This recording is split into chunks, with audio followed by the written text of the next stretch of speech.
later on for folks if you'd like more information. We have tonight from the school committee, and when I call your name, if you could just put your hand up so people know who we're looking at. Running for the school committee, we have Kelly Rogers, Laura Craig, Len Lednam, and Mary Jane Wellington. For town council, we have Mark Lunt, Jo Jean Keller, and Christine Kane. Not present, Chelsea Harvey is ill this evening, and Don Fellows is out of town. Mr. Fellows did leave a letter with me that's very brief that I'll read to you before we get done so that he can introduce himself to those who haven't gotten a chance to know him yet. So a couple of ground rules. If you'd like to ask a question, we will have question and answer period toward the end of the evening. We'll be here for an hour because we have a council meeting afterwards. So you can ask your question, or if you'd like to jot down a question and have me ask it for you, we can do that too. We're going to go through some questions that each of the candidates have prepared for us, and they have their prepared answers, and then we'll go into the questions after that. So I'm going to go through in the order that we have everybody on the ballot for you, and that order was chosen randomly. We did a little Facebook live feed for a few minutes while we did that. So we do it it's a blind draw. So first, I'll start with the school committee. We have Kelly Rogers. Kelly is a parent of 3 children in Lisbon. Her oldest child is at PWS, and both of her younger children attend LCS. She's served in the community as a volunteer coach in the youth programs at the rec department, as well as through LJAL. She's also been a public educator in Maine for 15 years as a teacher and an administrator. So she lives the challenges that a lot of the people who who take direction from the school committee. Lost my train of thought,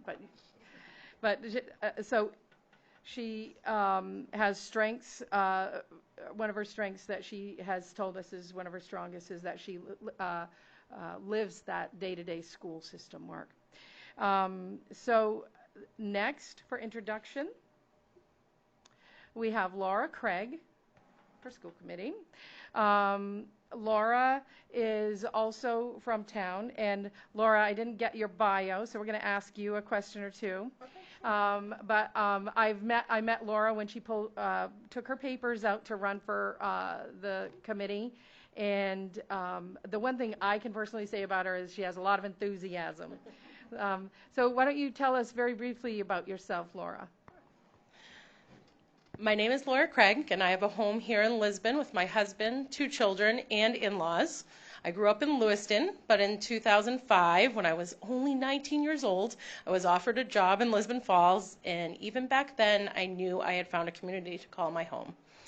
As the expression goes, I believe that life is about the journey and not the destination. Running for a position on the Lisbon School Committee is definitely a new adventure for me, but it's one I'm excited about. I look forward to giving back to the community that has already given me so much. Great, thank you. And everyone else will have a chance to give a little personal info too. All right, so next we have Len Lednam. Len is a dad of 4 students in the Lisbon School District, and he and his family, along with his wife, moved to Lisbon from Wales in 2006. And he quickly became very involved in Lisbon, and he's a member of the PWS PTO and also Positive Change Lisbon, so we see him here in the council chambers quite often also. And he does spend a lot of volunteer time giving back to the community. Next, Mary Jane, I didn't have your little bio, so if you want to give us a few words. Sure. My name is Mary Jane Wellington. I've lived here in Lisbon Falls for over 60 years. Went to every little school here, Lisbon Elementary, the grammar school, Sugg Middle School, graduated from Lisbon High. I have 3 kids. They all graduated from Lisbon. I'm a grandmother of 3, and I also do, I'm a private duty home caregiver, and I've been honored to take care of multiple citizens here in town. So that's about it. Great. And I'm sorry about that. I have everybody printed, and I just read you. I'm so sorry about that. All right, so next we'll move on to the town council candidates. We'll start with Christy Kane. Christy is a Lisbon resident and business owner, and if you haven't been there yet, she's the owner and head brewer of Olive Pit Brewing Company on Main Street. And she relocated here from upstate New York about 7.5 years ago. She is currently serving on the town council as an appointee to fill a vacancy that was left when somebody else had to leave. So she's got a little bit of experience already under her belt for this new term coming in. Next, we have Jo Jean Keller.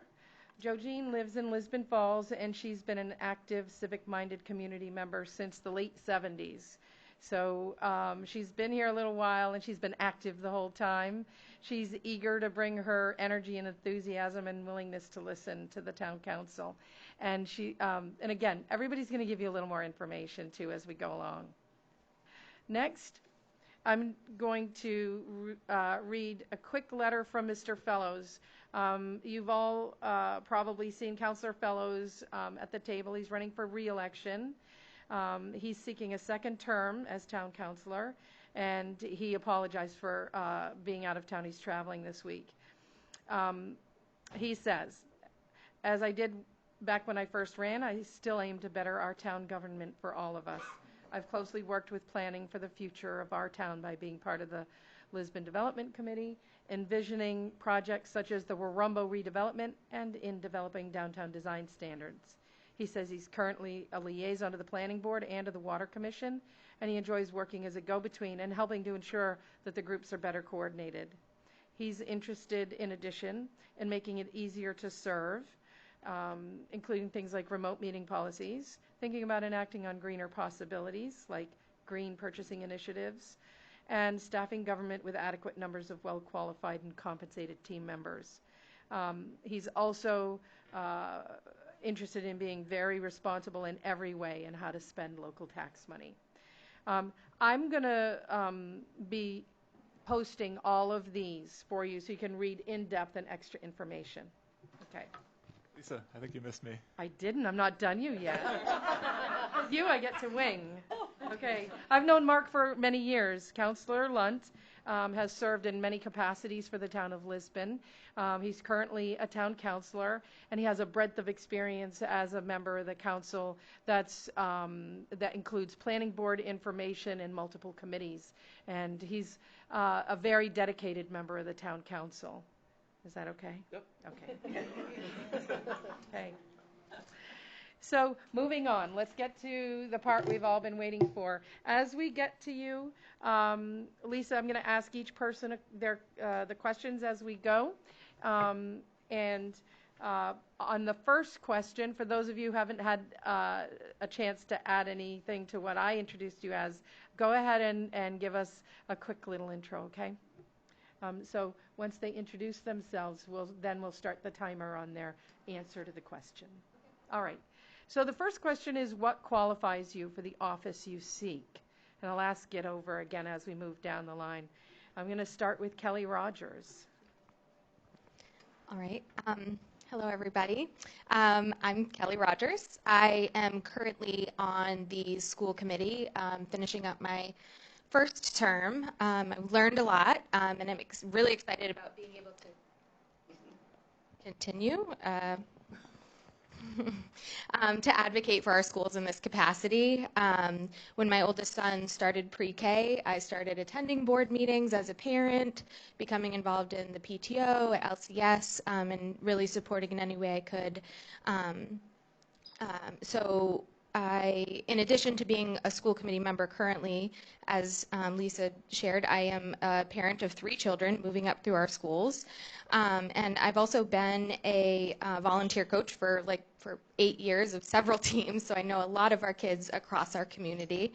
And I've also been a public educator in Maine for the last 15 years in various teaching roles, also as an administrator. And I am definitely living the challenges that our schools face, and not just the challenges, but the strengths that our schools exhibit every day. I work with the hardest working people, and I know that Lisbon schools are no different.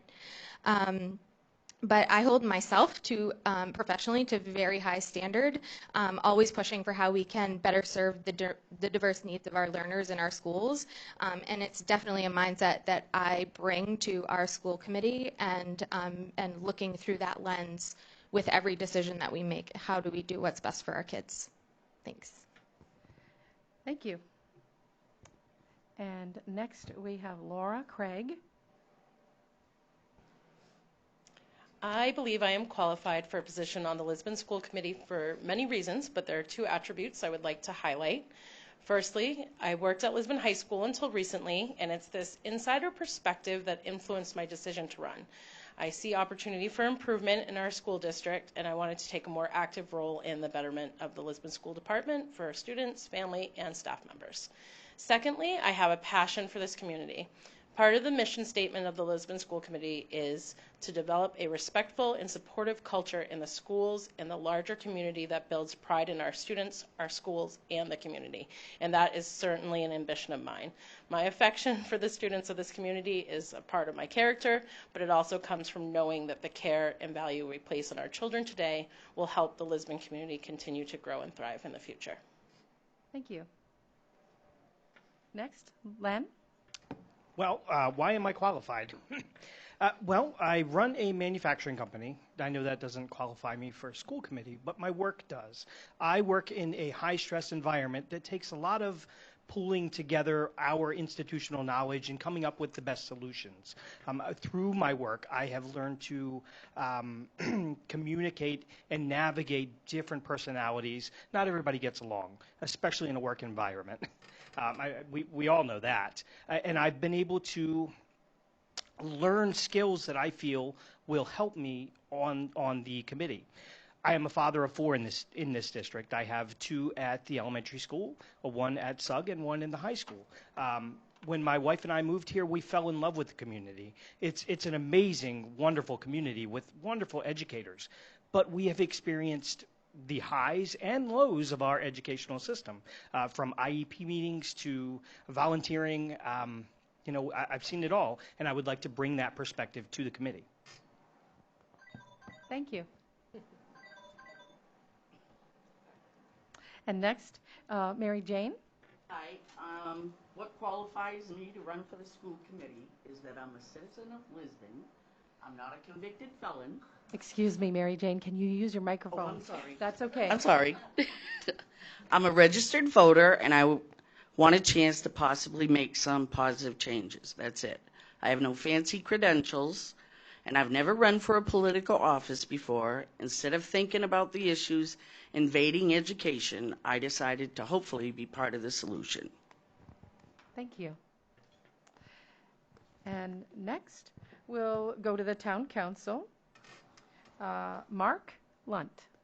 All right. Well, I'm a graduate of Lisbon High, and then I went on to graduate from the University of Southern Maine, and I've been a town councilor now for over a decade, and I've spent a lot of time, as Lisa hints, at various committees and stuff. I was on the Androscoggin County Budget Committee, and I spent a lot of long nights over in Auburn trying to fight to keep the taxes down so that people would be able to afford their taxes and stay in their homes. So that's a big part of what I've been fighting for a long time, is trying to provide services while also, keeping taxes at a level that isn't bankrupting people. So that's my background. Thank you. Jo Jean Keller. Hi, it's good to see everyone. I feel I am qualified for the office of town council because, as mentioned in the intro, I'm an active, involved member of the community and have been since the late 70s. I have been a substitute teacher, tutor, Ed Tech 3 in the Lisbon school system. I've served as an election clerk. I was also the Lisbon Library children's librarian before I retired. In my other business career, I worked at L.O. Bean, where I was a customer service trainer, trainer coordinator, communication specialist, and intranet website developer during the 20-plus years I was there. Excuse me. I am currently the chair of the Lisbon Library Board, a member of the Lisbon Development Committee, and vice president of the Androscoggin and Saginaw Agricultural Extension Board, as well as supporting 4-H programs. Thank you. Thank you. And Christy Kane. Well, as Lisa said, I am moved here 7.5 years ago from Western New York, and I'm now very proud to call Lisbon Falls home. I've fallen in love with this community. As she also said, I own a business in town, so I feel that living and working in this town allows me to give valuable input to the board from multiple points of view.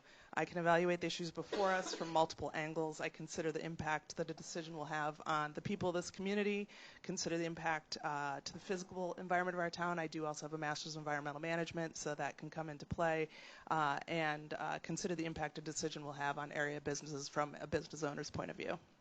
Great, thank you. All right, next question. And we'll start with Kelly Rogers again, from running for school committee. Always been last in school. I know, it's the W. I do the same thing. So what motivated you to run for the office you seek? My motivation for rerunning for this for the school committee really is a result of my continued commitment to all of our kids, and also my passion for public education. I believe in public education deeply. I think that there's so many opportunities to prepare our kids for the world beyond high school. I feel that I can really help move our schools, help continue to move our schools forward. I definitely am a type of person that I don't want to just be able to identify a problem. I want to be part of the solution and contributing to that in any way that I can.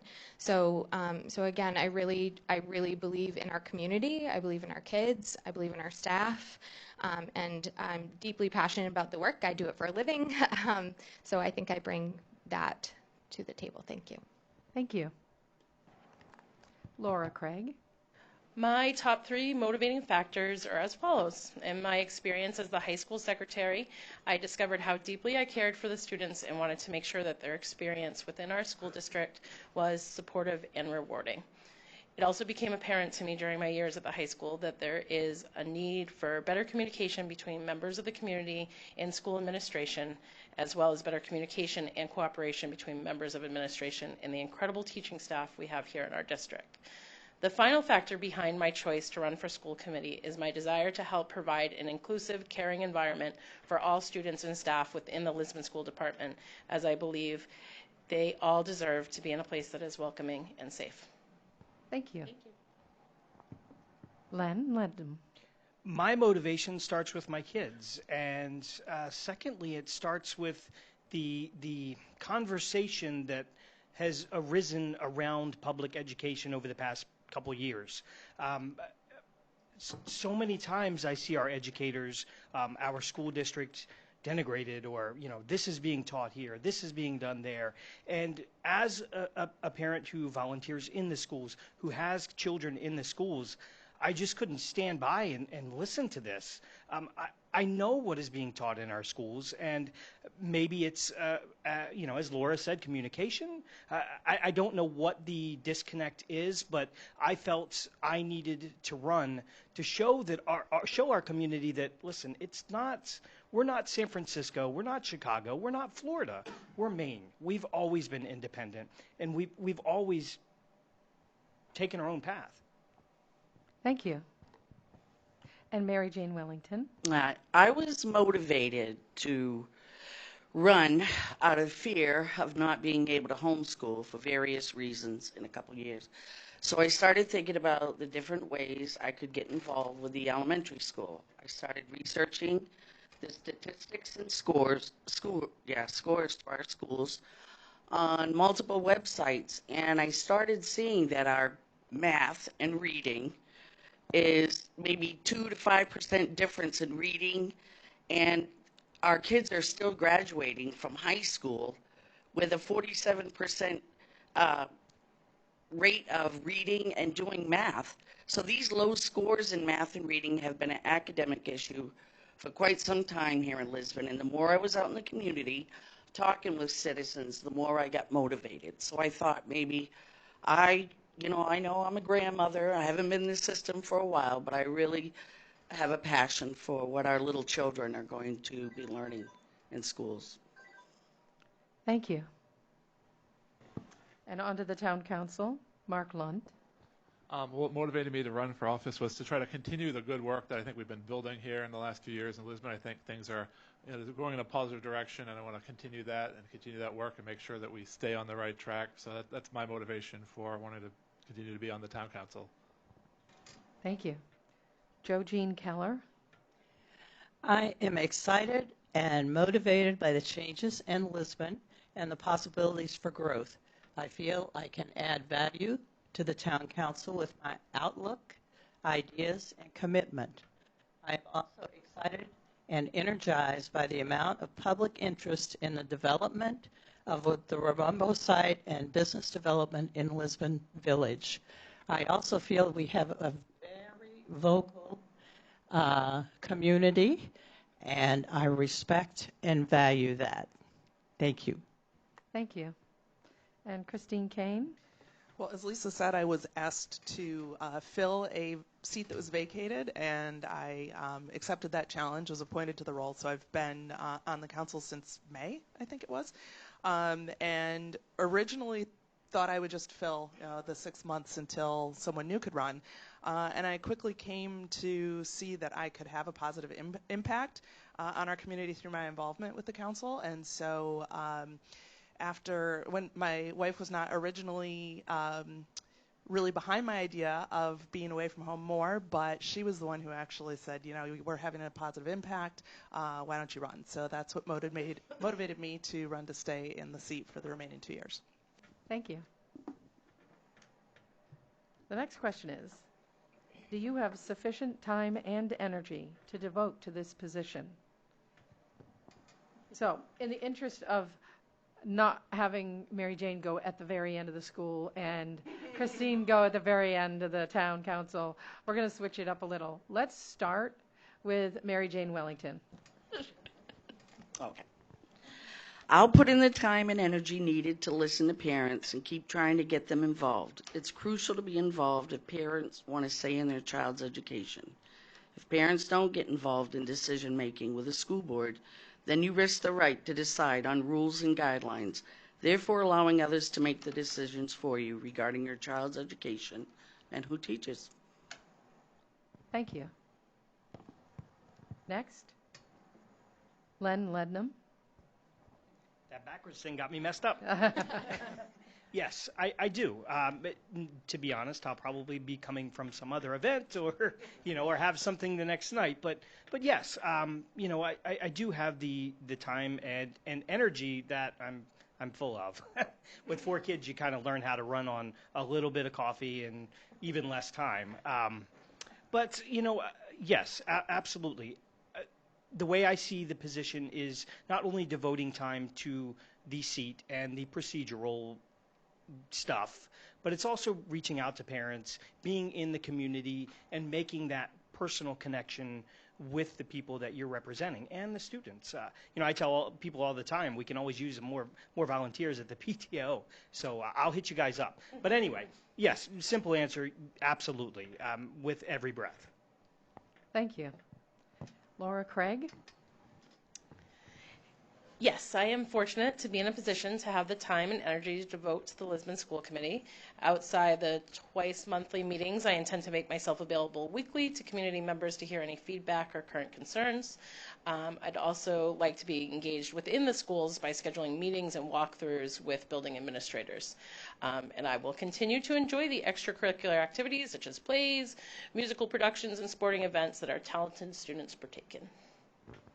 Thank you. And Kelly Rogers. So I think the word in that question that threw me off was sufficient. Is there really sufficient time for anything? No. So yes, I'm a firm believer that time shows what's important to you and where you spend your time. So and I try to teach my children that you get what you put into it. And so I think our community is investing time into our community is an incredible investment, and so I definitely have the time to commit to this role. Thank you. Thank you. And moving on to the Town Council, Christine Kane. Yes. Okay.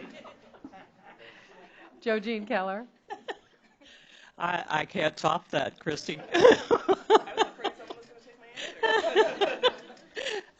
I've thought a lot about the time and energy needed and have decided that I am ready for the challenge. I am retired, and I do have a variety of interests, but have the necessary time, energy, and commitment to devote to the Town Council. Prioritizing has always been important in my life and has helped me to accomplish what I have both professionally and personally. And I want to make sure I'm going to mention Laura's statement about being available and making sure that I am available for communicating to those who would like my input or have questions. Thank you. Thank you. And Mark Lunt. Yes, I've been doing this for a decade now, and I think I've only missed 4 meetings in my entire time I've been on the board. So I will make the time necessary, and my phone number is right there on the website if anybody wants to call me. And I'd love to hear more from citizens. I think that's something we don't get enough of. Thank you. Yes. So I think we had a resounding yes from everybody. Great. The next question. With 1 or 2 meetings per month, all boards are limited in what they can accomplish. How should the board decide where to focus? We'll go back to Kelly Rogers for the school committee. We're going to switch it up each time. No. So I think that there are several factors that feed into where a board should spend their time and energy, and I think that that really comes from the goals that the board recognizes. In school systems, there's a million things that could cause your focus to shift, but if you have strong board goals, that really should be that first lens. With that, I support goals which should be reflective of the priorities and needs of the schools and the community. So goals that represent the reason our school district exists is our students. Our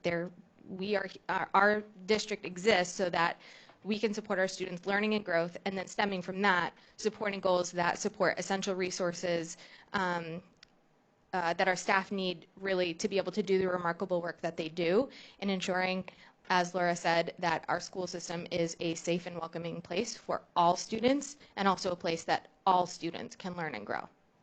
Thank you. Laura Craig. Focus should be on what is in the best interest of students. So to maintain that focus, communication between school committee members, the community, students, staff, and administration needs to be frequent and objective. These groups' voices may have differing priorities, so it is crucial that school committee members identify underlying interest of all parties, such as motivation and basic needs, in order to move forward and make decisions that are beneficial to the students. Thank you. And Len Lednam. So with any organization, there's always a constant battle of what do we do next? You're always putting out fires. You're always doing something. I think that, as Kelly said, if we have a set of goals and, we focus on those goals, which in my opinion should be whatever is affecting our in-class students, what is ever affecting their education and the proper, structure of the school. Beyond that, we put out the fires as they need. We're a small town. There's always something going on. We have three buildings. There's always something that needs to be fixed. But with proper organization, I don't see 2 meetings a month being an issue. I mean, we run the whole town with 2 meetings a month. We can get it done with organization and making sure that we're keeping to our goals, what we want to get done, and how we want our children to be educated. Thank you. And Mary Jane Wellington. I would have to disagree about the 2 meetings a month. I feel like if they're an hour each, I don't know what is being accomplished, and I feel like if we have more goals, then we need more time in these meetings. So I feel like I would like to see them extended anyway. Thank you. Next, Mark Lunt for Town Council. The question is, with 1 or 2 meetings a month, all boards are limited in what they can accomplish. How should the board decide where to focus? Well, it's always a consensus thing that we have to decide as a board what we focus on, and usually we pick a couple of issues that are, things we're trying to drive forward. Like the Warumbo has been something that we've focused on a lot this past year, and the search for a new town manager has taken up a lot of our time because those are very important issues to where our town goes. And I think there are, as a group, we have to work together to come up with the things that are most important to the majority of our members. And I think in the past we've done a good job. I think we can continue on with deciding our priorities like that. Thank you. And Christine Kane. Actually, it is Jo Jean Keller. I skipped a line, and Jo Jean knew that. Okay. I would work with the rest of the council to prioritize according to the following, and this is based on the fact that I don't have direct experience on the town council, but these are questions that I would consider important. Is the issue something that must be acted upon with some urgency? Is there extensive feedback from community members that the topic must be addressed? Is there a major financial impact that warrants immediate action? Is there enough information available to consider, or should the matter be further researched before action? Is it part of a wider range of issues that need to be addressed? And I do believe that council members can and should individually research issues of concern and bring their findings to the entire council. Thank you. And Christine Kane. Like Jo Jean, I haven't been around with the council long enough to be privy to the process, but I know, there is a goal-setting process. What I would bring my priorities would be first dealing with any urgent matters that deal with public health or public safety. Those should be top of the list, and then matters of financial impact.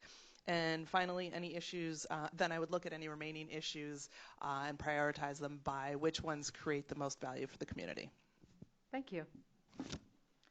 And this is the final question, the final prepared question.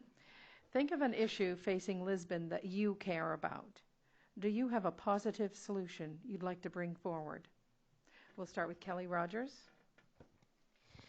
I alluded to my answer in this one a little bit in my last one, but as I mentioned, there's a lot of issues that face our schools, especially now. I would say that the greatest area of focus for me is really ensuring that our programming meets the needs of all of the learners in our school. So whether it be across eligibility categories in special education, across socioeconomic ranges, across academic skill ranges, every single student who comes to our school has a right to learn and grow, be inspired. One of the things that I always say is the kids, while they may be in our schools for 12, 13, 14 years if they attend pre-K, they have one shot at every grade. And so we need to have urgency for that learning every day, every year, all the way up through, so that we are ensuring that kids are getting the most out of every grade level that they can get as they go up through our schools. Okay. Thank you, Kelly. That's it, the end. And Laura Craig, please. Like in many communities, the past few years for Lisbon has been focused on COVID protocols and public health concerns during the pandemic. As we continue our journey back to normalcy, I think this is an excellent time to review our mental health support systems within our 4 schools. Introducing trauma and resiliency coaches has been a good first step, but there is more work to be done.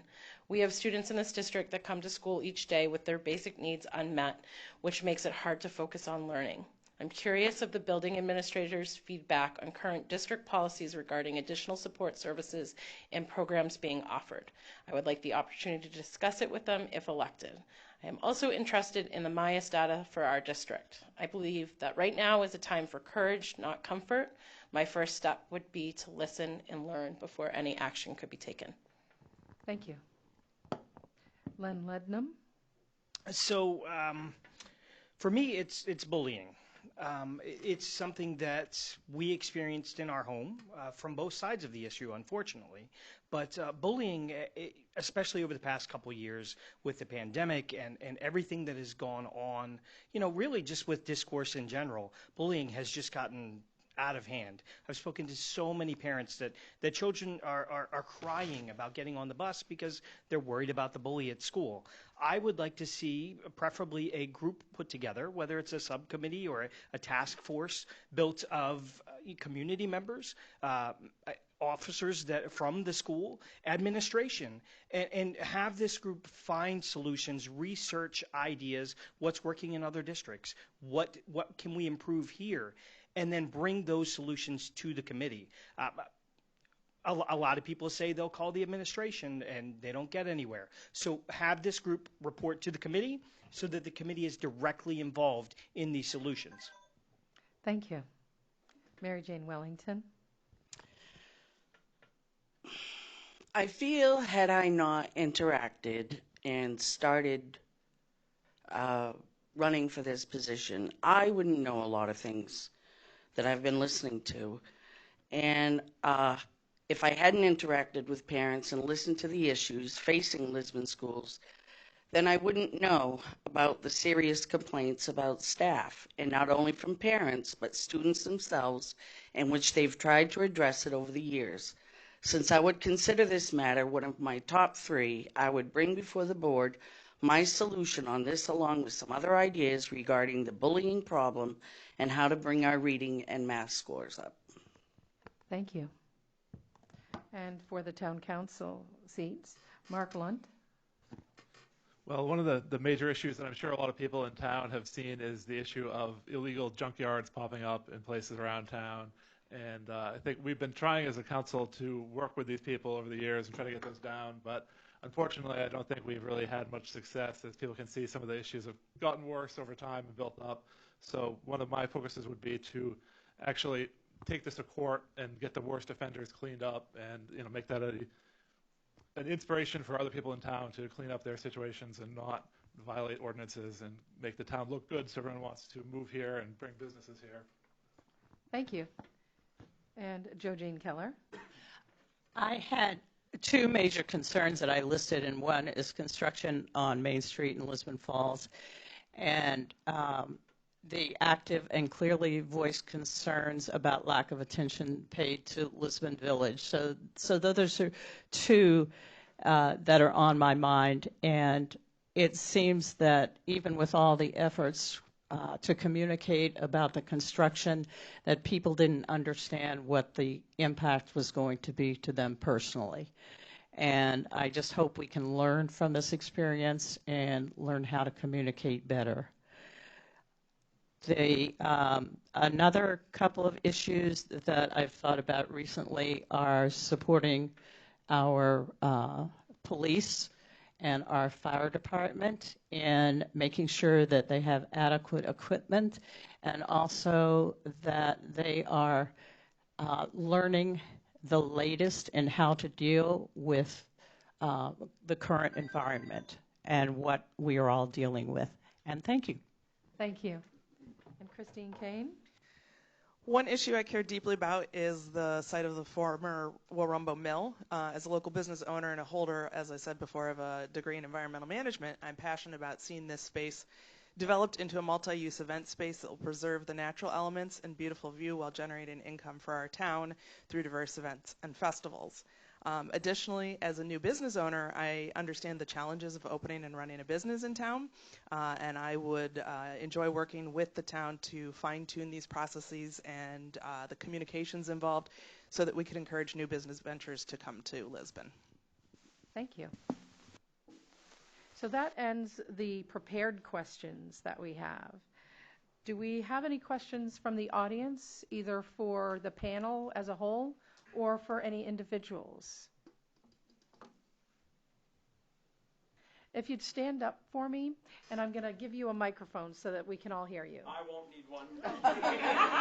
We need to be able to have the folks on camera hear you. Okay. Absolutely. Okay, thank you. Please state your name. Certainly. My name is Rick Bollet. I'm a teacher at Lisbon High School, and I'm the president of the Lisbon Education Association. And part of what you on the school committee would do in terms of setting policies includes classroom environment. I've heard a lot of phrases tonight about including all kids and including a classroom environment. So I would like to hear from the members of the school committee as to what their idea and definition of an inclusive classroom environment is.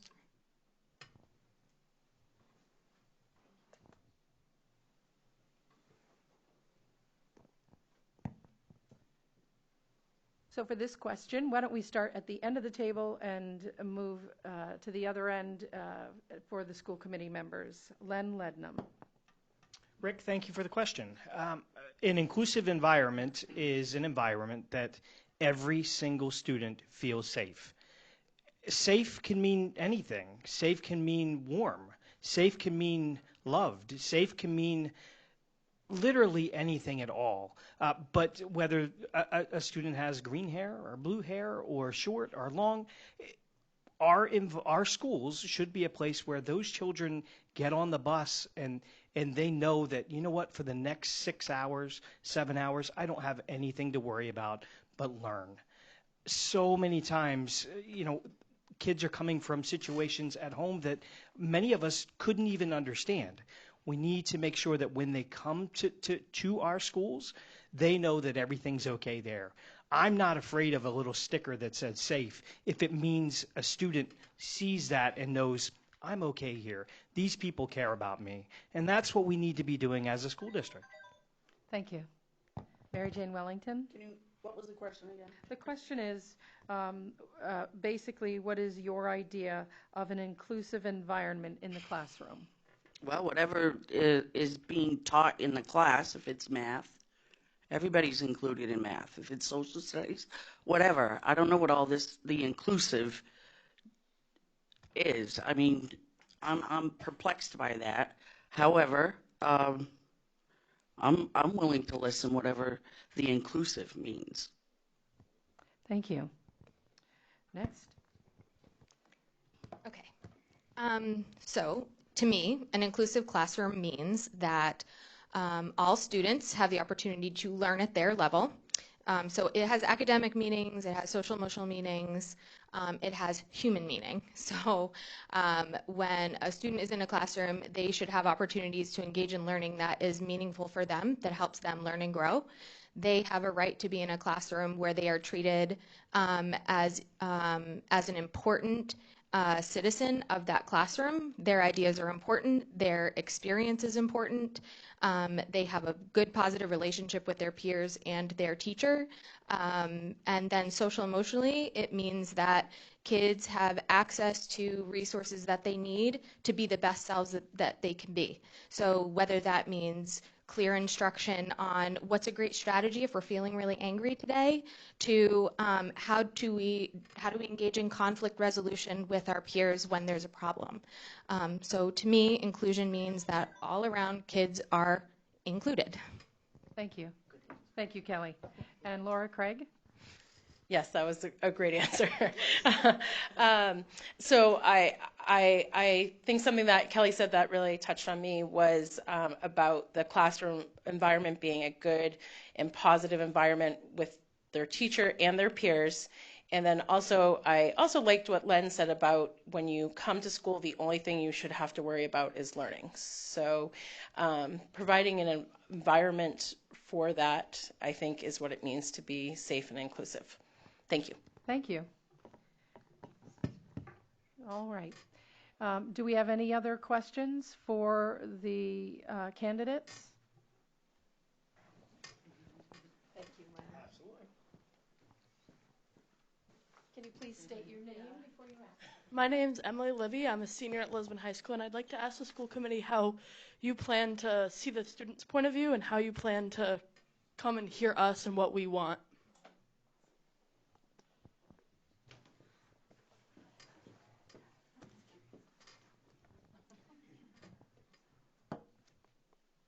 Thank you. Why don't we start with Len again? It's a great question. I think in all of this, that's the question that's most important because you as a student is the reason that we're here. It's the reason our schools exist. I am personally, as Laura mentioned earlier, I'm very much in favor of doing a walkthrough every once in a while in the school and just saying hi. As a community member, I'm everywhere and anywhere. Whenever I get a chance, I kind of pull the kids aside. Hey, how's school going? I think that community outreach and being open and available to you as a student is very much important. Yes, we need to listen to parents and all of the stakeholders, but ultimately, no matter what we decide, you are the one that's being affected. So if we're not listening to and if we're not allowing you to have a voice in the process, honestly, we're failing you. And that's the last thing anybody up here wants to do. Thank you. Mary Jane Wellington? Yeah, that was a good then. But I want to say that I think that you just asked about what we're going to do to include you all or to make sure that you're heard.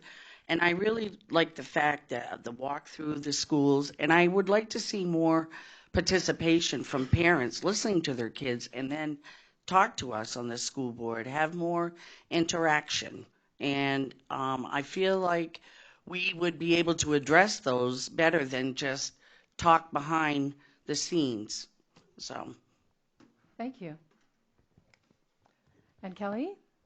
One of my favorite things on the school committee is when kids come and present things that they've worked on and the process that they've gone through to create change that is important to them. I agree that there's definitely work to be done in terms of the community outreach piece as far as the board goes, but I definitely support systemic avenues through which students have voice, not just with the board, because that doesn't always have to come to policy level, but voice within the schools. And so, having systems in which kids can share their opinions about things and learn about how do we actually create impactful change. That's important for life. And so I think, student voice is incredibly important. Family voice is incredibly important, but I do think we go about getting that information in different ways. So, thank you. And Laura Craig? This is a real proud moment for me, Emily Libby.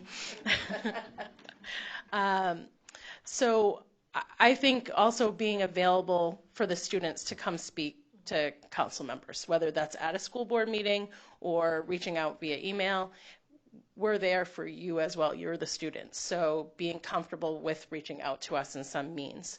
The other thing too is having a student government in the school as well. I mean, this is where this starts, right? You learn about, kind of your civic duty and what's important to run organizations in a student government. So I think that's a crucial step as well. Thank you. Thank you. All right, we're running close to when we need to wrap up. Do we have any final questions? Councillor Moore, just a moment. Stealing it again. Absolutely. Harry Moore, Lisbon. As school committee members and school board members, recently we've seen boards and committees across the country, and more recently in Maine, being confronted by parents in these communities regarding school books in the school libraries that are controversial, whether it's gender identities, sexuality, things like that. What are your positions on whether these books should be in our schools? Thank you.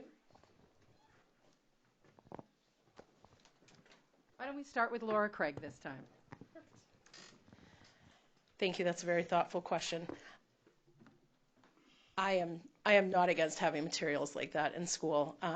School is a place to learn about all things, and there should be, whether it's books, handouts, any sort of material that helps them learn more about themselves, about the community around them. I think keeping that material away from them is not the right thing to do. Thank you. Thank you. Kelly Rogers? I think it's a great question too, and I don't think it's an easy one to answer for a bunch of reasons. So there are narratives out there that there's certain curriculum that supports certain mind frames.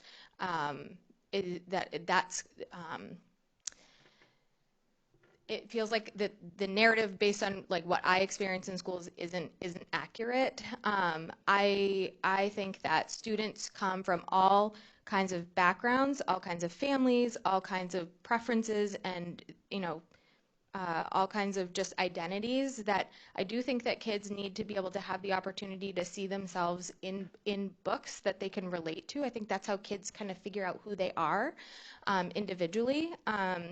Do I think, I think it sort of depends on, developmental ranges and like what books are available.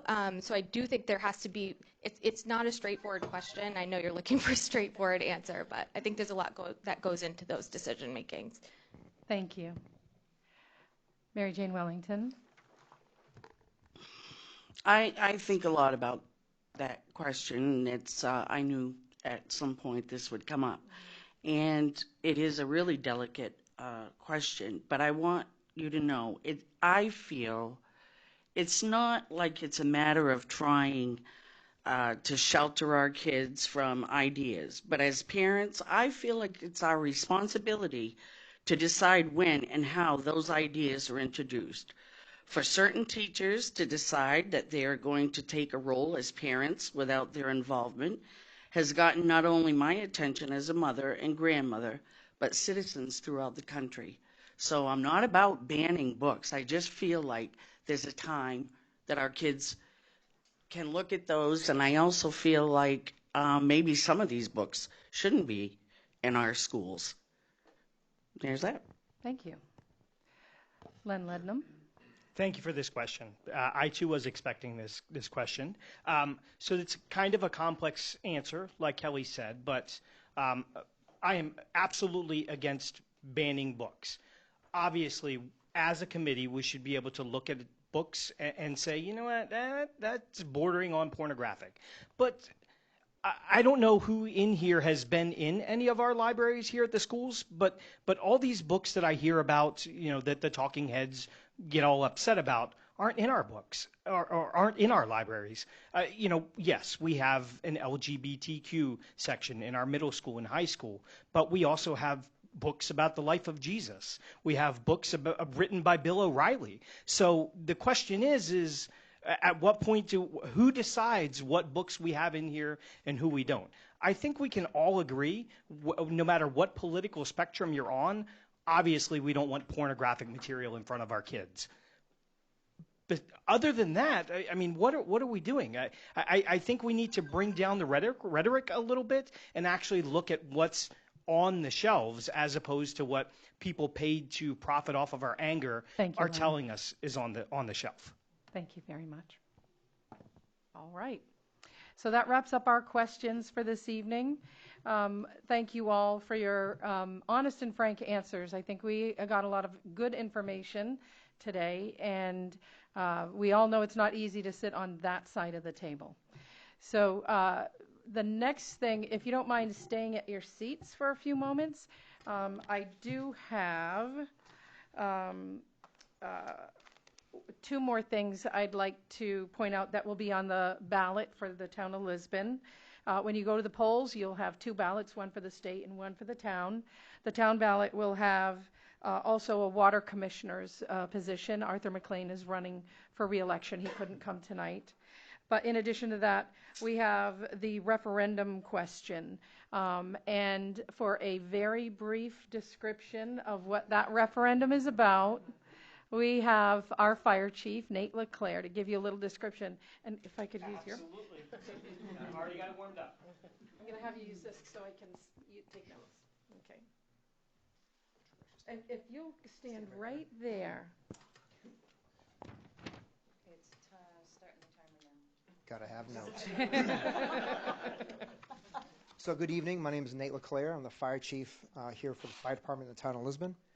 And on the referendum this year, you're going to see a question to fund the purchase of 2 new fire trucks.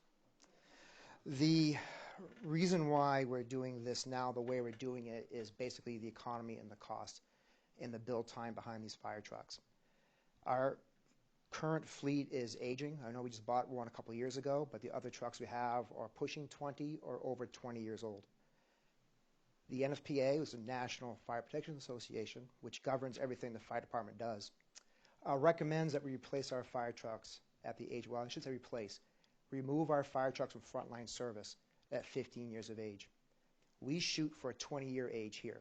After 20 years, we want to replace our fire trucks. The current economy has shown, as we all have seen, prices shooting through the roof, and the fire truck industry is no different.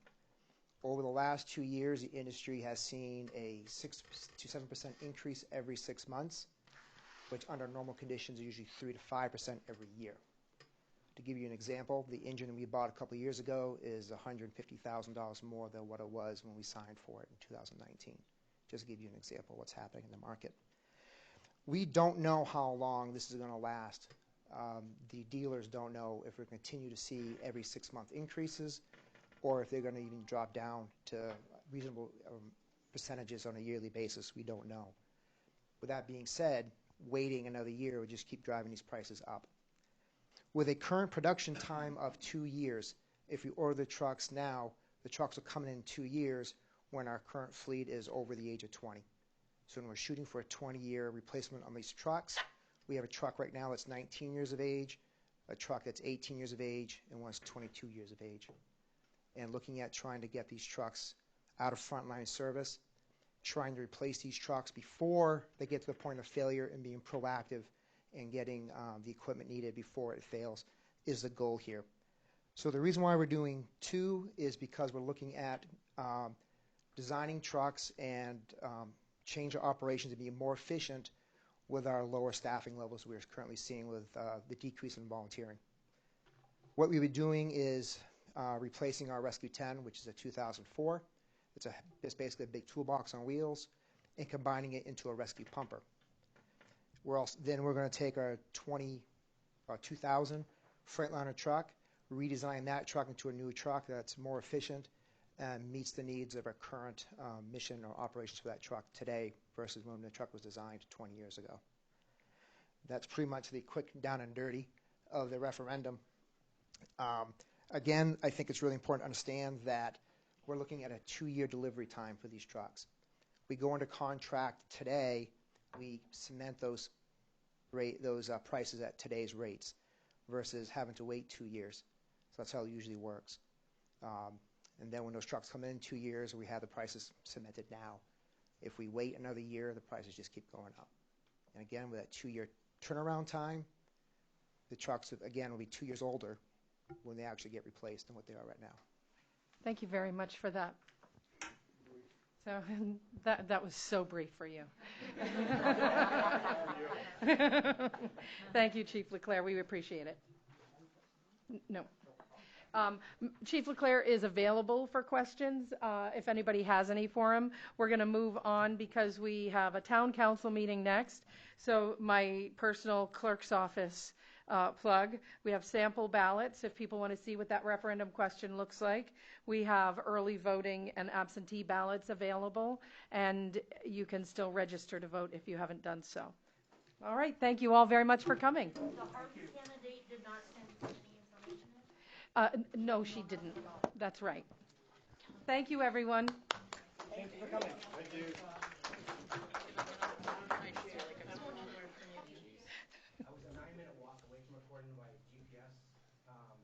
You didn't take the time to go check it out? No? No? Lights on. We Council, are live. ready? We're all set. I'd like to bring tonight's meeting to order. Would you please rise to the Pledge of Allegiance? allegiance to the flag of the United States of America and to the republic for which it stands, one nation, under God, indivisible, with liberty and justice for all. Roll call, please. Counselor Lunt? Here. Counselor Moore? Here. Counselor Fellows? He is absent and excused. I entertain a motion for him being excused. I'll second that. All those in favor? Okay. Excused. And continuing. Counselor Robichaud? Here. Counselor LaRochelle? Here. Counselor Kane? Here. Counselor Smith? Here. Thank you. First item, please. First item is executive session. We have Order 2022-226 to go into executive session per 1 MRSA Section 4056A, Personnel Matters. Entertain a motion. Make motion. All those in favor? We'll be going to the room right here. We should not be gone very long. Thank you.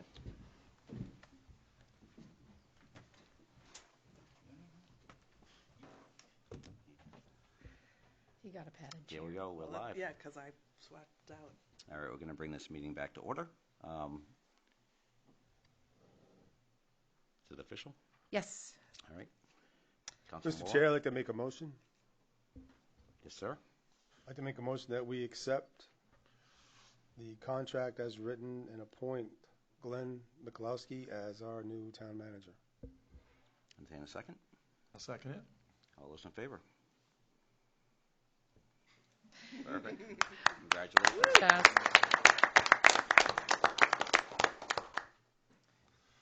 All right. Okay, we And have I a believe you have another motion? We do. Yep, so Mr. Council, I'd like to make a motion to accept as written Assistant Town Manager, Mr. McGee. Second. I'll second that. All those in favor? Thank you, sir. We appreciate the opportunity. I'm going to state chief of police as well. Like promotion, demotion, it's all good. That was interim. All right. So the next thing that we do need to do is swear in the town manager. Okay. We have to do that?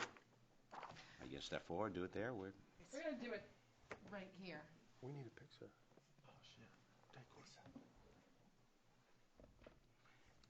Chief Salt. If you please raise your right hand and repeat after me. I, Glenn Mikulowski, I, Glenn Mikulowski, do solemnly swear do solemnly swear that I will support the Constitution that I will support the Constitution and will obey the laws and will obey the laws of the United States of the United States and of the state of Maine, and of the state of Maine, that I will in all respects that I will in all respects observe the provisions of the Charter observe the provisions of the Charter and ordinances of the town of Lisbon, and ordinances of the town of Lisbon, and will faithfully discharge and will faithfully discharge the duties of the office the duties of the office of town manager. of town manager. So help me God. So help me God.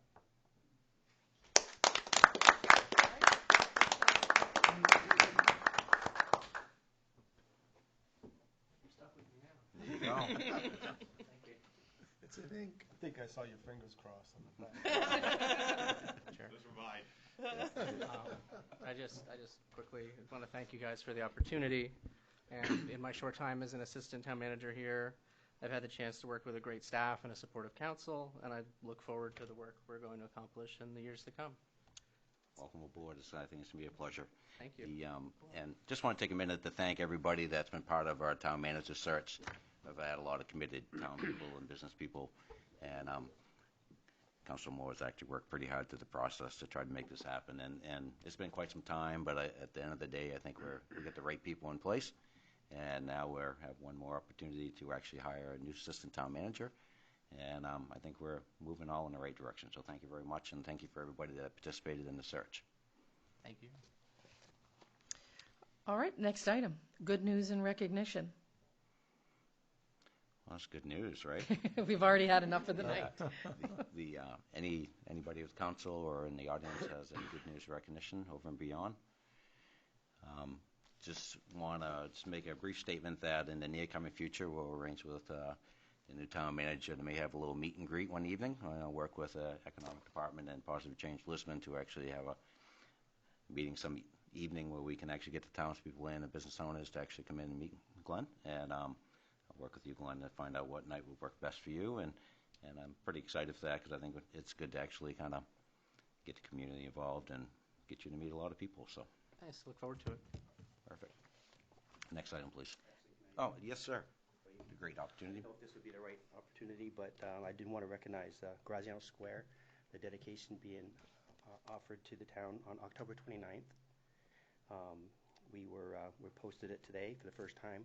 We have a lot of things happening that day. It's going to be awesome. It's going to be a couple hours before the Harvest Festival, so it's going to be an action-packed day. I'd like to have all of you there, and Chief McGee and a couple others. I've already offered to say a few things. And there's going to be food, there's going to be music, and a bunch of other things. So welcome, everybody. Something happened in the village, right? Yay. Yeah. Thank you, Mark. All right. Next item, public hearings. Once the chair opens the public hearing, those present who wish to speak may approach the lectern to address the council chair. Please use the microphone and state your name for the record. Public hearing tonight is medical marijuana manufacturing facility license for 207 edibles. I'd like to open that public hearing. Is anybody here to speak on the issue? Seeing no movement, I will close that public hearing. Next item, please. All right. Next item is audience participation and response for agenda items. At this time, those in the audience who wish to speak may approach the lectern to address items or issues that are on the agenda. Please use the microphone and state your name for the record. Anybody like to speak on any of the issues that are coming up tonight? Sir?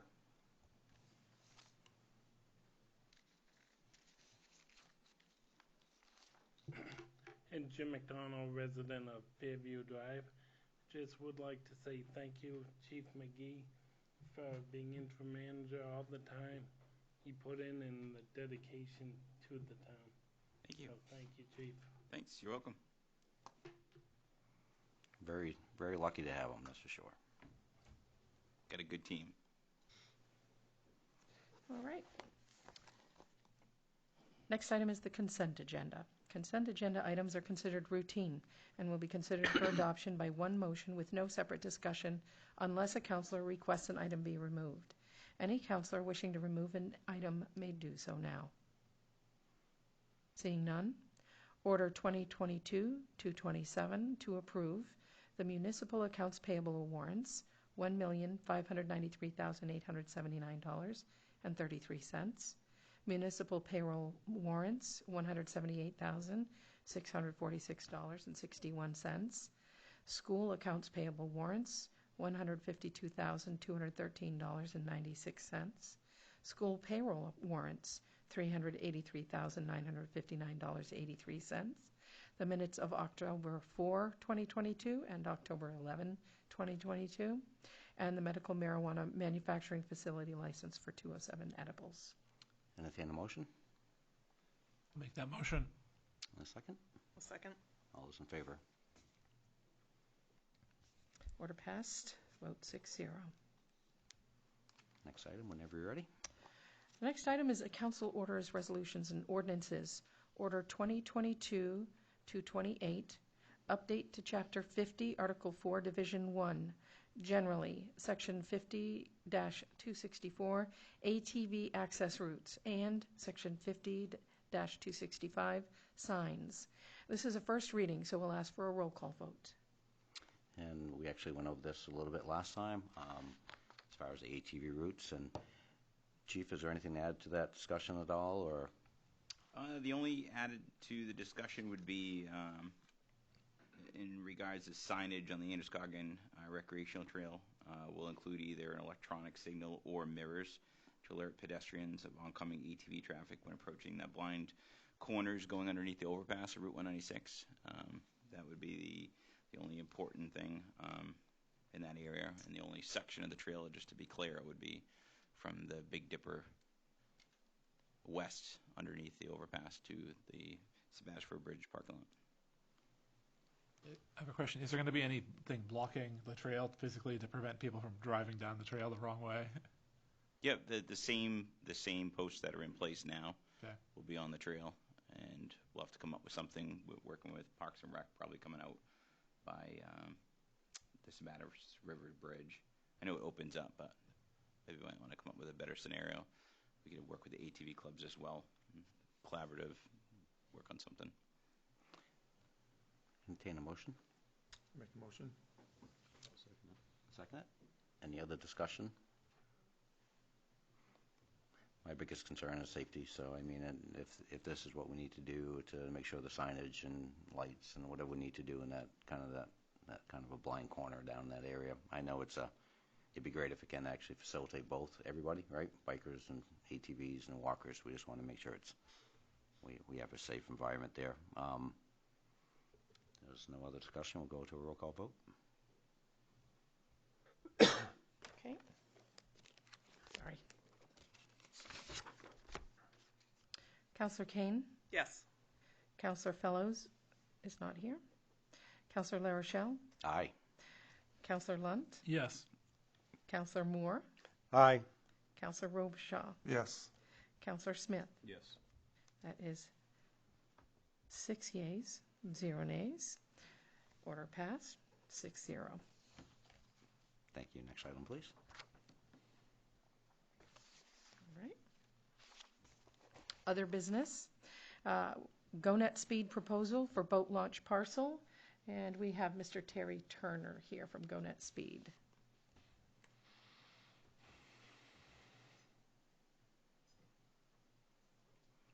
Good evening, sir. Hey, congratulations. Thank you. Your position's changed since I met you last week. My name's Terry Turner. I work for GoNet Speed. We used to be called a telco.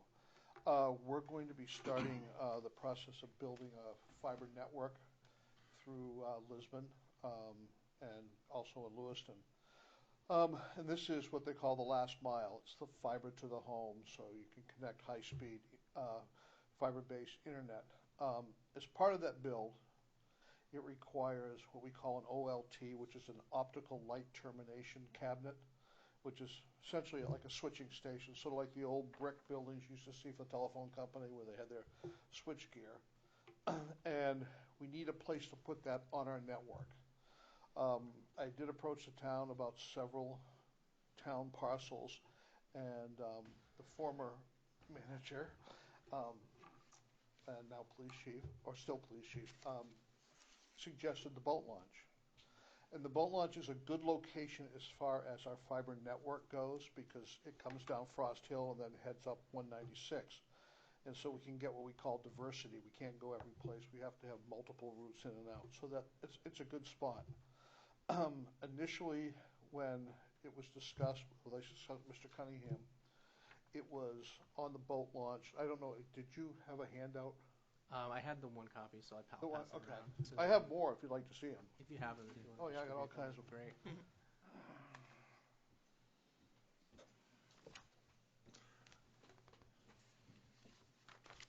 I would. Thank you. Thank you. This one's been updated since I sent that one last week. Thank you. You want the updated one?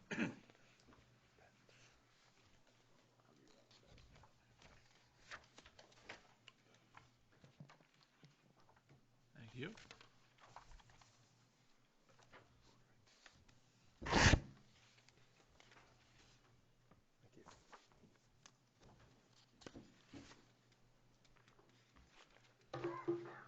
And initially, the thought was to place it right along the 196 right-of-way, right there by the bridge, which is a great spot, but there are some challenges there. There's the existing sewer infrastructure, there's a water line, things like that, so there's some work we need to do to make sure that work, plus a possible encroachment on the DOT right-of-way. I have talked to DOT. It's probably doable because of its distance from the road. It's down low. That would interfere with the safety. But Mr. Cunningham had also suggested the other side of the parking lot as a possibility, and that might work better. But I think what the purpose here tonight, I was told, was to come and just talk about the boat launch lot as a lot and then work with the town manager to, you know, do the final details and do the specifics of it, as long as the council is interested in allowing us to have an easement on that property. There are some challenges there. We have shoreland zoning, floodplain, things like that we have to work with as far as going through the, you know, the permitting and whether that's acceptable. Essentially, I'm here to answer any questions you have. The cabling crossing the river, is that going to be along the infrastructure of the bridge, or is it over the through poles overhead? Or it's on the poles overhead. Overhead? Yeah, that's not a very accurate representation. That's actually, that line actually exists already, but it is on the poles. Okay. That was going to be my question. So are you actually putting, because there's already been a fiber network that's actually been working through the summer throughout the town, installing the fiber. Now are you actually, so what you're pretty much saying is you're not going to install new lines. Basically what you're working with those existing lines. We will install some new lines on the pole. We will license from CMP the poles that we need to install new lines. We will also be using this line, that blue line you see there. That's an existing First Light line that was built, and we will be, you know, using that, some of their existing fiber in there that's still dark and not being used. So it'll be a bit of a mishmash, but they'll be new. And then, of course, we'll be doing new service drops to the homes and businesses that want the fiber. How long is the easement going for? Pardon me? It says that you're looking to get an easement. How long is that easement for?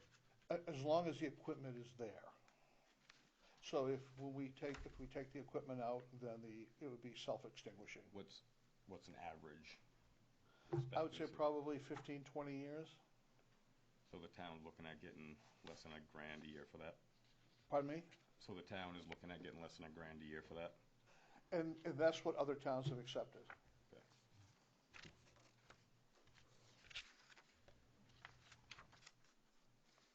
Is that the best offer they got? Pardon me? Is that the best offer they've got? I plan to work with Terry to figure out if we can somehow work with you about extending fiber service or any other kind of. That's just a preliminary, but we're gonna talk more about that. Now, may I ask, Chief, is there another company also looking for a similar place to actually to do the other company, or they actually already have existing? No, they never. The other company, Consolidated Communications, never asked. And the reason why the boat ramp was kind of thrown out, there was a few other locations. There was just some unknowns about where certain things could go. Figured at the boat ramp, we already have that existing setup with utilities right there, and there was room off to the side of it to put these utilities. Figured, no offense, but utilities can be a little bit of an eyesore. We already got a little bit of an eyesore there. Figured like it was a good location. So that's how we came up with that. A lot of information. I mean, it's one of those things where the boat launch is one of those items where it's definitely a focal point. A lot of people going through town. A lot of people go there for basically for recreation, and it's one of those things where we quite hear about anything that's going wrong. Now, the upkeep of that facility is there someone local that actually represents your company in the local area that if there was a concern or something that would be addressing anything that would happen, or? I mean, we're out of we're in New Gloucester at Pineland, okay. And we have, like for instance, actually I think it may be in Topsom. Yeah. Oh, Gray. We have the people that service it. They have the the portable generators if we need them. They're the ones that go out and do the repairs. Yep. Now I see a generator in this photo. Is that actually how is it actually powered? Is that actually done through? Generally, in most situations, there's a small propane tank with it. There should be a picture of it. Yeah. But if it's in close proximity to natural gas, we will do that as well. That's a backup power, right? You would mainly be powered off the grid, just if the power goes down. And there has been discussion about piggybacking off the existing generator the sewer department has, and I know that they're upgrading it. And I've had a brief conversation with them yesterday, and he did tell me that it runs, whenever the power's out, it runs. It's not, it runs for, you know, an hour to empty the lift station, and so it runs. So, but there's, you know, maintenance issues and cost sharing, and then there's replacement, I believe, going to happen for that as well. And again, if you pull in a power source, then maybe a pole may need to be set. There may be some other items as far as if you're bringing live power in with a meter in this location, right? We would not have to set another pole. No, it would actually. No, you know, right, there's actually, I've looked at a couple of spots at the boat launch, right there by the road. Yeah. There's an existing pole, I think it's 188 or 180, well, and actually there's a riser pole too that I think feeds the pump station. So Okay. we would go off of that. On the other side, there are poles as well that we could go off, so we could come right down. Underground and come Yeah. across. I mean, my recommendation would be is yes, to work with the town manager, but I mean, I would like to actually have it come back to council with an exact location and you know, firm numbers, and just maybe impact from the other people that actually maintain and work in the site, just to see what this may, I'm not sure about the total scope of our land there, or what actually would hinder if we were to expand the parking of because the parking is always the kind of is a concern down there. So, I mean, if there was opportunity to expand the parking lot in the future, if this would actually take away from that opportunity or not. So, you know, definitely for information-wise, we really appreciate you coming in, and I have no problem actually have you work with the town manager to try to find the best location and all the details, and there may be some questions we ask of Glenn just to make sure they're covered prior to them coming back. Yeah, Now, there's a lot of moving pieces with this that have to be put together, and I appreciate what you said about how much it gets used. We were down there yesterday. It wasn't the greatest day. There were a lot of people there. Oh, absolutely. They coming and going all the time. You know, it's a very active place and a hot spot in our community in a sense, a walking trail. So, any other questions from council at all prior? Does that seem okay with council to get a little more description and? Yeah, I do. I think it looks really good when it's all done and said. I mean, nice looking And, you know, fence. it doesn't have to have a fence. We do that because some towns want a fence. It can be, you know, just plantings. You know. Yeah, I mean, a person prefer a fence if it's going to be high visibility right up by the 196. If it's further back, maybe you wouldn't need it as much. But I think for safety of your equipment, it's probably good to have some kind of fencing too. One thing that was mentioned about, you know, having a fence is that the snow coming off of the highway, because they're going through there so fast with the plows. I don't know how real that is. I don't know how much of it builds up down there because of the distance and. It's real. Is it well? You got to remember. I was like, yeah. But you got to remember, anything They that could be throw landing some on the stuff. fence is salty snow, which would be landing right on top of your equipment. So, you know, that may not be the ultimate location somewhere else in that And parking there's some lot, maybe. challenges there. And DOT, you know, a DOT is going to have some buy-in too, to be able to get the space we need. It's pretty tight there with the water line that's under the ground. There's an electric line under the ground, so. Yeah. Now, is there any noise or anything that's put out when if there's a power loss? So it's not like Just pump when station. just when the generator runs, and I can tell you from decibel studies that it meets most towns' ordinances when it's running. Yep. Because down in spot 1 isn't so much a problem. When you start getting up in 2 and 3, there's actually residences right across the street. So, The generator is, you know, it's just when the power's out. Yep. Understandable. Yep. And, you know, we recently did a study for one in Cape Elizabeth, and Just to make sure. we made the ordinance. Nice. We had to. Yeah. There's no other questions. We appreciate the time, and I'm sure that working with Glenn, and maybe we can present it at one of the upcoming meetings once we get all the. Yeah, and I know details. Ross is helping you look at some other locations and stuff too, so we'll be in contact and come back to you at the next meeting. And, you know, just understand that we will, and in this process, there will be things that we'll have to do due diligence that we'd like the council's blessing, like surveys and, you know, maybe some environmental studies for existing, you know, conditions, particularly at the boat launch where you've got all that stuff there, so. Yep. Understandable. Sounds good. Thank you, sir. I appreciate it. Thank you.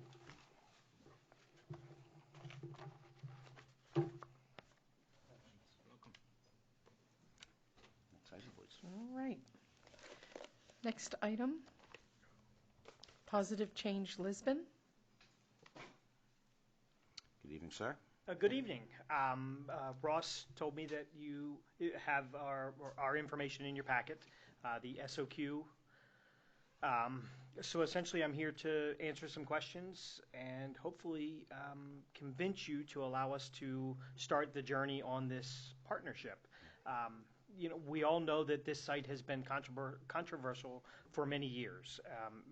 Whether you remember the fire from years ago or you remember when it was finally taken down. Our group sees this as an opportunity to create a crown jewel for our town. Right now it's kind of a blank canvas, but it's a canvas that so many things can happen. Our group is full of business owners, community activists, many people that are invested in our community and seeing that area of town prosper. We have volunteers, we have the energy to make this happen. Now, we are very realistic that this is not an overnight thing. We're not going to, turn this into waterfront concerts tomorrow. It is a process. But imagine a farmer's market every Sunday. Imagine a maker's fair. The possibilities are limitless with a partnership with the town. Do you have any questions? So just a little background info, just for folks who are unaware. So Ross, our Economic Community Development Director, put out a request for qualifications because the town was seeking a partnership with a group to partner for that site. Ross's recommendation is that we move forward with the statement of qualifications that Positive Change Lisbon has submitted. I agree. I think there's a lot of next steps. Yes. The first thing that I'd like to do on the town side is meet with all my department heads and discuss what an MOU looks like, and then meet with counselors on policy, because I imagine there's going to be some fee structure changes to the ordinance. And then I would hope to then come back to PCL and say, here's what a draft MOU looks like, here's what this is, and kind of work from there. So I think first next step is department head meeting and talk about what it looks like from an administrative standpoint. And certainly. And I think one of the goals that was done through this process, especially when the group was put together, to try to figure out what the proper directions were was from the site, is to try to meet one of the goals is to actually have the site kind of looked over and developed and managed by someone or an organization that doesn't actually tap into the town staff time. And I think that's one of the things that would be our goal. Yes, this is a partnership, but we see this as not a partnership where I'm calling you every day. We need this, we need that. Essentially, we need your blessing. And yes, there are times where that partnership will come into play, especially the first couple years. This has to be a joint effort of everybody, not only us, the town council, but also the community. Community buy-in is a major component to this whole process, and that is something that if approved, and once we get through the MOU process, that is something that we will start immediately. One of our major goals is to reach out to local industries, local businesses that can, say for instance, the farmers market. We have plenty of, people in our community that would probably be more than happy to step up and do something like that every weekend, over the summer. If you've ever gone to Lewiston, on Sunday mornings, they have a very successful farmers market. It's always packed. But that's just one example. There's so many things that we can use this beautiful waterfront for, and we feel that we are the right group to make that happen.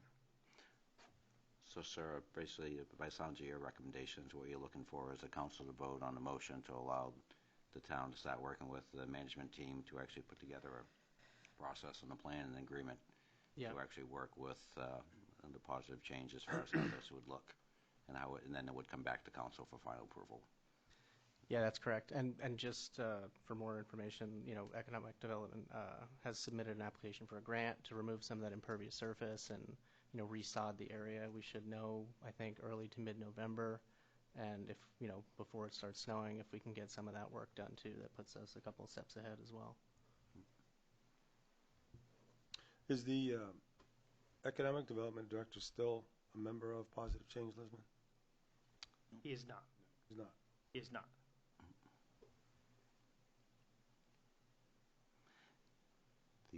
I didn't entertain a motion, just if nothing more, so we can actually get a second, have more discussion. The motion would be to actually allow the town manager to work with his management staff to actually come up with the details of an agreement to work with Positive Change on, as a nonprofit, to operate the Arumbo site as a venue space. Does that sound correct, Len? Yeah, that sounds good. Okay. I'd make that motion. Do I have a second? Second. And any other further discussion? Again, this is just a starting point. There's a lot of discussion go with the town, because I think the key thing at the end of the day is the town needs to be well protected and make sure that their best interests are being served, and hopefully we can partner with a group to actually make sure that moves forward, not just for a year, but many years to come. So. Yeah, I have one question that I know we talked about in the timeline about at some point hiring someone like a landscape architect or someone to develop an actual master plan for the site, because it does need a lot of redevelopment to be a good Absolutely. park and venue site. And is that on your timeline? It is. Okay. It is. We actually have someone already kind of behind the scenes taking a look at everything and moving towards that. Okay, that's very important. As Fern just said, this is a first step. This is not the third date. This is the first date. But like I said, we see this as an opportunity to really build something that can bring people to town. Take the Blues Fest, for example, last year. Our Main Street businesses did gangbusters. It was amazing. Now, I can't promise that January 1. This will be a process. But, if we can replicate that kind of success, month after month, everybody, the whole community will prosper from that. We're under no, belief that, this is going to happen overnight. We understand the work that will be involved, but we are willing to put in that work. We've already reached out to different places just to, hey, if this falls into place, would you be willing to help? I've reached out to different groups that already do this in other areas to get insight on how how everything works with them. This is not that sounds like fun. This is something that we truly believe, in our hearts would be a wonderful thing. And, we're always available for questions. Any questions, concerns, anything, what color is the grass going to be? Don't be afraid to reach out. We definitely want to assure you that, any step of this is the partnership. It's not, thanks for the property, we're running off. That's not what this is. Any other questions for council?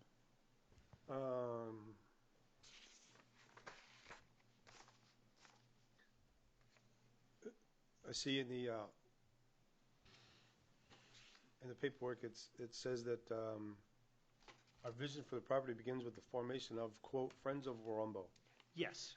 Tell me about the Friends of Warumbo. Absolutely. So essentially we would create this as a subcommittee of Positive Change Lisbon with a dedicated group of volunteers that's what they're doing. They're not helping us with Merry Main Street or all the other various things that we're doing. They're dedicated to this project. The group that we've already assembled, as a starting point for that is well versed in what we're trying to do. Again, community leaders, civic leaders, people that have a vested interest in making this succeed. And that is so this was the thing. What do we call this? Is it the waterfront? Is it, what do we call it? That is the name that we came up with. We're not against suggestions if, council member has a different idea. great. But our idea was to not only turn this space into a viable, economic driver, but also highlight some of the history of our town. One of the ideas that we're kicking around is, eventually having similar to like a history walk where there's plaques dedicated to the different communities that helped create our town. We really want this to not only just be a place where events happen, but a place where the community feels like, hey, that's us. A lot of communities have that thing in their town that, right now, Moxie Fest. You can be in Connecticut or California and say, oh, Moxie Fest, and someone in the room will know what you're talking about. We would like to see this on that level, attracting people from all over, but this also be a part of our community. Thank you. Absolutely. Any other questions? All those in favor? Order passed, 6-0. First night, we're already tagging things on for a new manager to do, right? Yeah, this is going to be a substantive meeting when we meet, so if you guys are ready. Thank you. Thank you. Next item, please.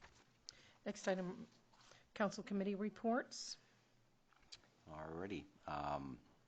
School committee, I know they just had an interesting night tonight for Meet the Candidates, so hopefully we got some good input from that, and we'll actually have some good voting going on for the new school board members.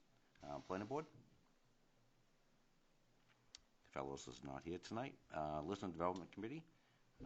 Stuff that's going on with the Rumbo, pretty much. All right, that's kind of the highlights today. Conservation Commission. I got nothing. Okay. Parks and Recreation. You can actually just tag Mark. He's in the room. Well, they went to Scotland. I can't write that in the minutes again, Harry.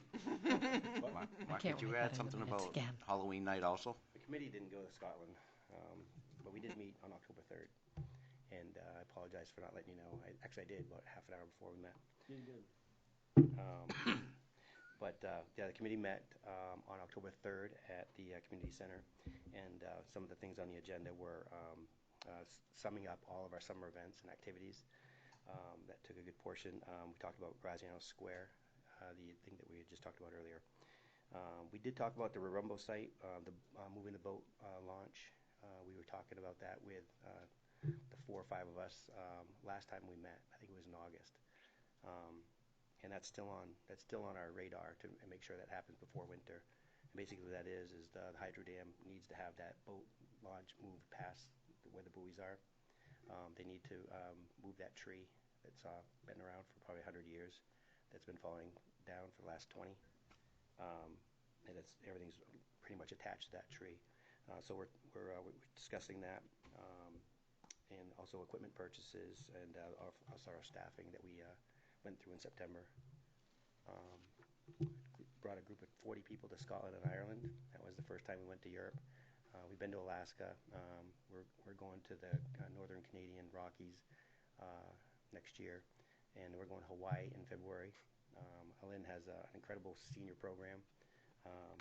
We're being benchmarked by other towns. It's really great to see, and it's just kind of we allowed it to happen. We didn't force anything. We just allowed it to happen. Glenn sent us some information on doing a Zoom class or Zoom session with some informational with a senior aging from the state. We're going to jump on board with that this week, and it's pretty much it on the Recreation Committee. The Conservation Commission, we haven't met in a while. We really need to get the Conservation Commission a project to do, and I think part of that is maybe the Rails to Trails program that we're talking about. Their mission as a Conservation Commission is to see how the public can benefit from green space, and also the Rumbo site too. I think that would be a good point to have them work with Positive Change in the future to discuss how it would benefit the entire community. Cemetery committee that I'm involved with, we don't really meet until we need to. But other than that, Can you mention anything about Halloween night? Halloween night, yeah. What we do every October 31st is it's really simple, but we offer music and food to the public, And what we do on the pavilion out behind MTM is we serve anywhere between 500 and 600 hot dogs to the community. It's a very simple thing to do, but it's a huge hit. The police department's involved. They're handing out glow sticks for safety. They do a couple tables of candy. It's just a riot. People show up in all sorts of different. The energy level is pretty high. And what's great is that we get the entire community to volunteer. We all PCL. Fern's been there for years. Town manager always helps. I'm not sure if you knew that or not. I was told I had to go. I was not had to go. Was invited to go to a parade, Halloween parade or something. That's on the 29th or 30th. When is that? I'm not sure. Is that something? That's part of the Harvest Fest. Okay. But Downtown. Halloween's like it's actually Halloween night where it's a great event. And then we're pretty much wrapping up by 8 o'clock. But every year it's a huge hit. And so. Thank you, sir. All right. Thank you. Thank you, Councilor Moore, for that update. The County Budget Committee. Anything happening yet? Do we have a time frame yet, or some of the upcoming? Because they must be starting to meet here pretty soon too, right? Off the top of my head, I don't know. Only what I've shared with you so far. Yeah. Yep. I haven't seen anything on their website as far as dates for their budgeting yet. Yep. Yeah, they must be meeting. But I think they're getting ready. They're getting wound up to Usually start. it's October. It'd be nice maybe to Reach out to them. Maybe even show up some night as Yeah. a group to actually just show our presence. I may not be a bad thing. There's usually a public hearing at the end of it, which would be a good time for multiple councilors to show up there and give them some feedback. Nice. So the governing board, library? Nothing to report from the library, other than we've had some water issues and we sealed it. And unfortunately, this last rainstorm, there was some more water leakage. So we're going to still keep on top of that and try to get it sealed up better. And Water Commission, Councilor Fellows is not here, and Finance Committee, Councilor Robichaud? Nothing. All right. Next item, please. Next item, department head monthly reports. Most of them have been posted online, and I've spoken to most of the department heads who didn't post them yet, and they're all working on it. So, Nice. Yep. and I'm Always fun going to to be read. giving some of them a hand with that. Perfect, thank you. Next. Town managers report. So Councilor Lunt touched on the library flooding.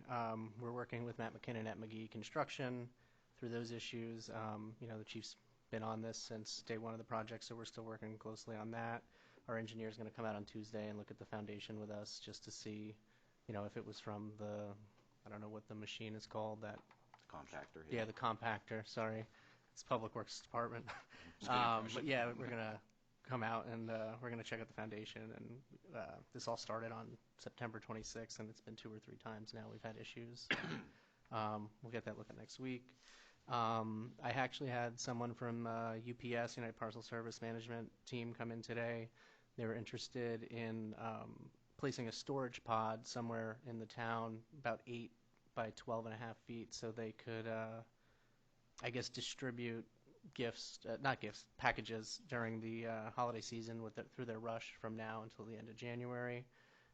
Been talking to Public Works Director to see if we had a spot for that. He thinks we do. They would pay us a modest fee, only a couple $100, but I figured we'd use that fee for the Giving Tree program, and just that way we could buy kids some presents around Christmas time.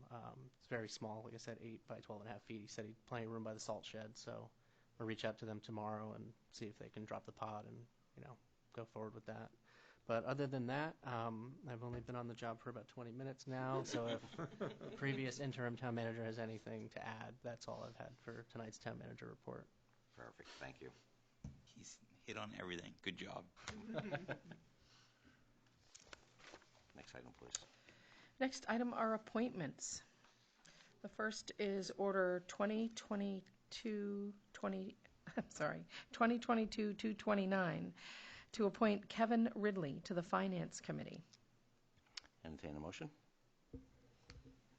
Make the motion. Second. Second. And, Kevin's been around town forever. Not a new face by any means. So, all those in favor? Order passed, 6-0. Thank you for that. I'll have him come in and swear him in. And next, order 2022-230, to appoint Gabrielle Profeno to the Board of Appeals. Is that opposite? Because it seems different in our Yes, put the numbers back. Oh, I got him. You know what? I might have switched them because if I put them in order in my book of importance. As long as we're doing it correctly, that's all I Right ask. person to the right The board. right person, the right board. So could you repeat that one again, Right please? person, right board, yes. Gabrielle Profeno, we're asking to appoint to the Board of Appeals. Entertain a motion? Make the motion. Second. All those in favor? And Order are we still passes. missing people on the Board of Appeals? Yes, so that puts the Board of Appeals at 4 people. It's a 7-person board, but 4 people gives us a quorum in case they have to meet. It doesn't give any wiggle room. And then the appointment of Kevin Ridley to the Finance Committee, a quorum for them is 3 people, and so fortunately, it gives them a little bit of wiggle room having him on So there. we still have space if people are willing to. Yes, and we're having a little bit of an issue with our sign out front. It has to do, long story short, with the internet. So it's being fixed. But we'll change our sign to reflect those openings and try to keep that. It did attract both of those people. Very cool. Oh, I did forget one thing on the town manager's report, if I could. Absolutely. Yeah. So at the last meeting, we had the introduction of the revisions to the cannabis ordinance. Our attorney was out last week. She had a chance to review the questions regarding the nonconforming use. I got a copy of that. I'll send to council, and she'll be available at the next town council meeting for the first reading to answer any questions. But we bounced it back to the subcommittee, and since the council felt good about the property buffer, they didn't think it needed to go back to subcommittee. So she'll make those changes to address the nonconforming use, and we'll have it for the next meeting. Perfect. Are there applications for these applicants for the boards? Yes, Councilor Moore, they are available online at lisbonme.org. They're available from the clerk's office, and we can email them to people if they like. I just don't see them here in my agenda. Oh, the applications we don't put because they have, you mean the exact application, because it has confidential information on it. But I can redact one. It's available online, but No, I'm sorry, I thought you were asking about blanks. It's a blanket application. So more people can apply. Yeah, because we do background checks on all our committee members. I can, if you prefer for future, I could redact. There's not a lot of information on the first page, and that's the one that has like their notes of why they would like to, and Yeah, because we've seen them before. yeah, I think we changed something on them, so I can take care of that, so you can see them. Yeah. Well, I mean, I'm voting for them, but I don't know them. Yeah. Yeah, so everybody probably knows Mr. Ridley. He is, he's served on committees and been in town for a long time. And Ms. Profeno moved to Lisbon recently, but was a longtime resident of Freeport and has experience writing ordinances and serving on committees. So it seemed a good fit. And as council prefers, we can actually look at any applications moving forward in executive session prior to prior to vote also, so that. That would be a good practice, I think. So if we come in to vote for somebody, I'd like to at least know. Understandable. Like to see their Yeah. application. Yeah, absolutely. Some Yep. background Yeah, information. okay. And I think we've actually updated the application process with the background checks more so than we have in the past, so there probably is more information on it now than it was in years Yep. past. So, but I think the idea of making a practice that if we do have new applicants, to actually bring them forward in executive session prior, so we can all look and discuss, and if there's any concerns, address them prior to. Yeah, we don't do it that often, so I think that's a good thing. Perfect, thank you.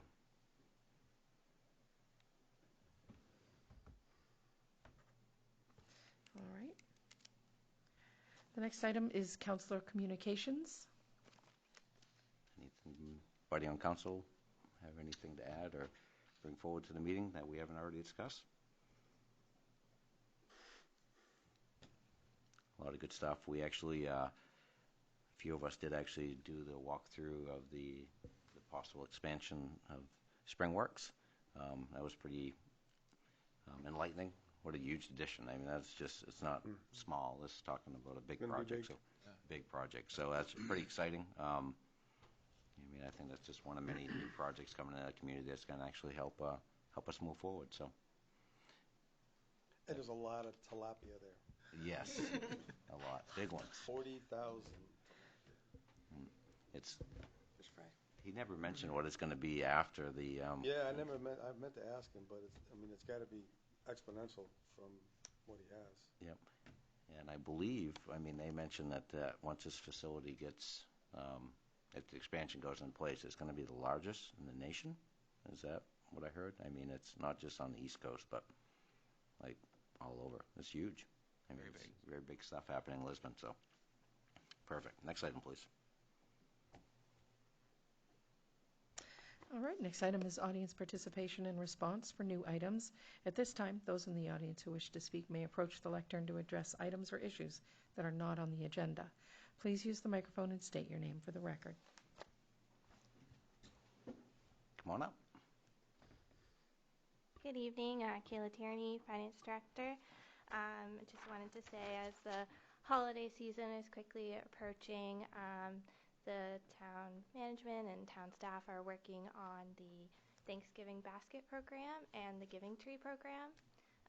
Since our next council meeting is going to be after the application due date, just wanted to put a plug in that the Giving Tree applications are available now, both at the town office and at the library.